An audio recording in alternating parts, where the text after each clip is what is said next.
The local people call it Mosi Oatunya, the smoke that thunders. Stand before Victoria Falls and you feel it. The ground trembling, the roar vibrating through your bones, the spray cooling your face from hundreds of feet away. It's a place that commands respect, reminding you how small you are. Years ago, I came here, drawn by legends of the Devil's Pool, a natural rock pool perched on the very lip of the falls. I wanted to swim to the edge, to test my nerve, but the river was too wild. The pool was closed. I left, with unfinished business. That disappointment lingered. It wasn't just missing a thrill, it was being turned away by nature's raw power. I learned humility. You don't conquer places like this, you're granted permission to visit.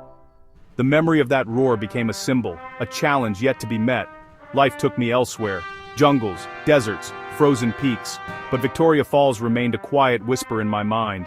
The Devil's Pool became a benchmark, a line between risk and recklessness. Returning wasn't about ticking a box, it was about closing a chapter, facing the falls as a changed man. This time, I wouldn't come alone. The greatest adventures I'd learned are the ones you share. The falls were waiting. My journey with them was not yet over. The promise I made to myself still echoed in the thunder. Years passed. Life changed. I became a husband and a father. When the chance came to return to the Zambezi, it was different. I was bringing my tribe, my wife, Shara, and our sons. This journey was about more than unfinished business. It was about creating a shared memory, showing them the wild world's power. Shara's quiet strength anchored us. My sons, full of energy, were both excited and nervous. For them, the Devil's Pool was a new adventure, a chance to push their own boundaries. Planning the trip, my concern shifted from my own safety to theirs. I was the leader now, responsible for their well-being. Was I pushing them too far? I had to trust in their strength, our bond, and the experience of local guides. This was a test for all of us, a chance to see how we'd function as a unit in the face of real adversity. Standing on the banks of the Zambezi with my family, the place felt both familiar and new.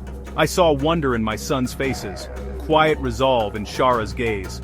The disappointment of my first visit was gone, replaced by purpose. We were here together, ready to answer the call of the smoke that thunders.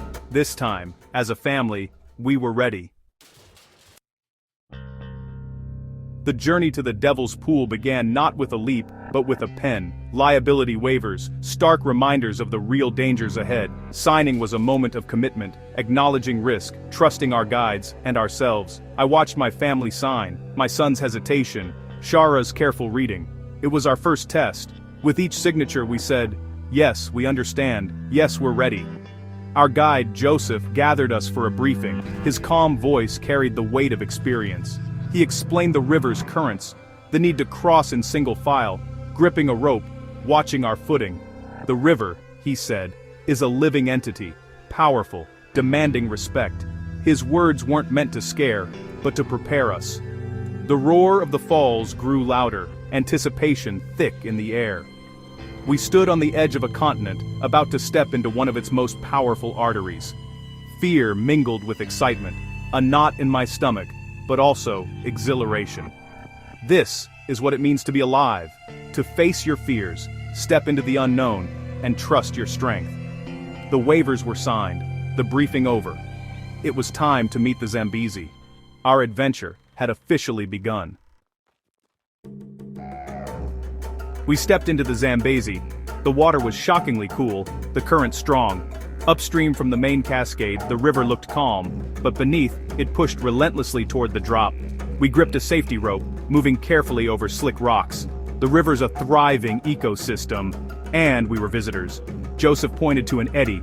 Two dark shapes surfaced, hippos. They looked like rocks, but we knew better.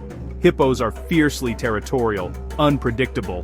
Their presence was a humbling reminder. The current wasn't the only danger. Every splash, every shadow heightened our senses. My sons were quiet, focused. They understood this was real, not a theme park ride. The wild doesn't play by human rules. We moved with caution and respect, feeling the river's power and the presence of its true inhabitants. The final channel before Livingstone Island was the widest and swiftest. I crossed first, then watched my family fight the current, My son struggled, but it was Shara who faltered. Fear flashed in her eyes as the river pushed her sideways. She clung to the rope, panic rising, but then resolve took over. My eldest son reached back, steadying her. I held the rope taut, shouting encouragement. In that moment, we weren't individuals. We were a team. Shara's will, my son's instinct to help, our collective effort. It was the heart of our journey. When she reached the bank, breathless but safe, we hugged in relief. We had faced the river's test and emerged stronger. Shara's struggle changed our family dynamic. We'd seen each other's vulnerability and responded with strength. The rest of the journey felt different. We'd been tested by the water and passed, not as individuals, but as a family. Quiet confidence replaced fear, a shared sense of accomplishment. On Livingstone Island, the roar was deafening. The ground hummed with the river's power. Our guide led us to the edge, pointing to the entrance of the Devil's Pool. It looked impossible. Swim toward the edge of a 350-foot waterfall. Every instinct screamed, no! But trust was essential. Trust in the guide, in the rock barrier that's held for millennia. One by one we slipped into the water, a leap of faith. The guide went first, then me.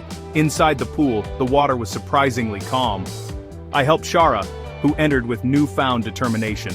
She moved with confidence, her earlier fear gone. Then the boys, my youngest hesitated, fear and desire warring on his face. He took a breath and slid in, swimming hard. I pulled him to safety. We were all in, floating in a calm pocket just feet from the edge. We'd crossed the final threshold. The world dropped away before us. We were now part of the waterfall. The journey had brought us to the brink. Sitting in the Devil's Pool is sensory overload. The thunder of water is so loud you can't speak, only gesture, wide-eyed. The pool itself is calm, a natural infinity pool with a gentle current pushing you toward the ledge. The guides encourage you to lie on the rock, the Devil's armchair. Chest on the stone, you feel the cascade's vibrations, a deep hum through your body. A permanent rainbow arches across the chasm, close enough to touch. Tiny fish nibble at your skin, thriving on the brink of a catastrophic drop. It's a paradox. Delicate life in a place of immense power. I looked at my family's sons filled with joy and adrenaline, Shara's fear replaced by wonder. We were sharing something extraordinary, a moment suspended on the edge of nature's raw power. Safe, yet acutely aware of the danger inches away.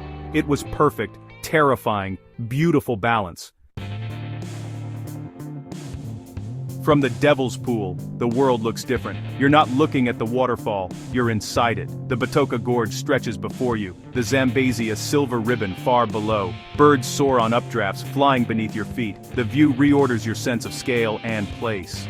All life's worries evaporate in the face of such power. Nature recalibrates your priorities. What matters is not what you own, but what you experience and who you share it with. I watch my sons absorb the moment, learning about courage and wonder. This experience was etching itself into their memories, shaping their understanding of the world. We'd faced the river's current, overcome fears, and now reaped the reward together. We were a team, tested, and stronger. The view wasn't just about the landscape, it was about seeing my family's strength and resilience. We'd come to the edge and found a deeper connection to nature and each other. Leaving the Devil's Pool, the return journey felt different. The sun was higher, the water less intimidating, the hippos were still there, but fear had become respect. We moved with confidence, stepped sure on slippery rocks. We'd faced the Zambezi's challenge and been rewarded. The return was not escape, but triumph. Courage isn't the absence of fear, it's moving forward anyway. For Shara, it was pushing through the current. For my sons, sliding into the water, trusting the guides and themselves. Courage is a muscle, and we'd all given it a workout. Family is a team, your base camp in life's wilderness. Seeing my son help his mother, Shara's determination, it showed our greatest strength is unity. As we left the smoke that thunders, we carried more than memories, humility, courage, and the unbreakable strength of family. I'd come to conquer a challenge, but left knowing the greatest adventures are about who you become and who you have by your side.